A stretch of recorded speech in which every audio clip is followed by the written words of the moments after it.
31st night, যে রাত্রিটা আগামী কয়েকদিন পরেই আসতেছে, যুবক যুবতী বেহায়াপনা বেলাল্লাপনায় নর্তকীদের নাচ আর গান দিয়া আড্ডাবাজি করে, আতশবাজি করে 31st নাইট পালন করবে, এটা মুসলমানের কখনো সভ্যতা হইতে পারে না। জুড়ে বলেন ঠিক না বেঠিক?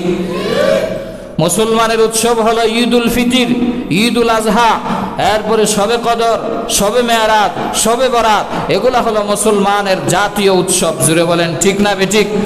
মুসলমানের সন্তান হইয়া যুবক যুবতী আজ 31st নাইট নামে এই বেহায়াপনা বেলাল্লাপনায় গান বাজনা বাদ্য দিয়া এই রাত্রিটাকে উদযাপন করতেছে, নাউজুবিল্লাহ। অথচ ইতিহাসবিদরা লেখে 31st নাইট এটা বিজাতীয় একটি সংস্কৃতি। খ্রিস্টান ধর্মের আগের ধর্ম ছিল রোমানীয় সংস্কৃতি। সেই রোমানীয়রা তারা বছরের শেষে সর্বশেষ রাত্রিতে 12টার আগে জানুস নামক একটা দেবতা ছিল। নাম কি? জানুস। গুগলে সার্চ করলে পাবেন, JANUS, জানুস। জানুস নামক দেবতার 2টা মাথা ছিল। কয়টা মাথা? 2টা মাথা। তার পিছনের মাথা দিয়া রাত 12টার আগে তারা যাইয়া ভক্তি দিত, শ্রদ্ধা করত। ও জানুস নামক দেবতা, বিগত একটা বছর যে আমাদের থেকে বিদায় নিয়ে চলে গেল, 1 বছরের ভিতরে যত ভুল ভ্রান্তি গুনাহ হয়েছে, পাপ হয়েছে, পাপাচার হয়েছে, আমাদেরকে তুমি দেবতা আমাদেরকে মাফ করো। নাউজুবিল্লাহ বলবেন না? 12টা 1 মিনিট যখন হয়ে যেত, সামনের মাথা দিয়ে চলে আসতো, জানুস নামক দেবতার সামনের মাথা দিয়ে আইসা তারা ভক্তি দিত, শ্রদ্ধা করত। আগামী যেই বছর আমরা উপনীত হলাম, সেই বছরের ভিতরে যেন আরাম আয়েশ সুখে শান্তিতে বসবাস করতে পারি, আপনি আমাদেরকে মঙ্গল দান করুন। নাউজুবিল্লাহ বলবেন না? দেবতার কাছে তারা মঙ্গল চাইতো, অমঙ্গলের কামনা করত।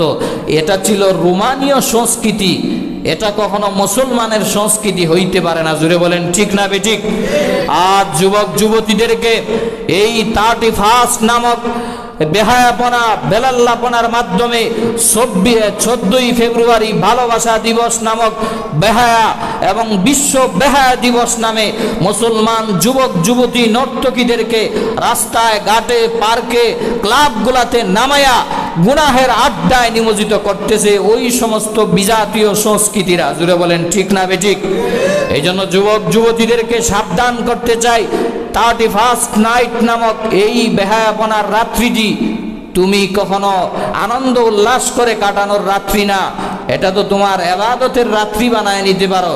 যে আয় আল্লাহ, আমার জীবন থেকে একটা বছর চলে গেল, যেই বছর চলে গেল এই বছর তো আর আসবে না, কারণ যেই দিন চলে যায় আর এই দিন ফিরে আসে না। এই জন্য তুমি আনন্দ উল্লাস না করে, তোমার ভিতরে যদি মেধা থাকে, বুদ্ধি থাকে, জ্ঞান থাকে, ন্যূনতম তুমি যদি মুসলমান পরিবারের সন্তান হয়ে থাকো, তুমি তো গান বাজনা আড্ডাবাজি করতে পারো না, তুমি তো মশলা নিয়া নামাজ পড়ে আল্লাহর দরবারে কান্নাকাটি করতে পারো। জুড়ে বলেন ঠিক না?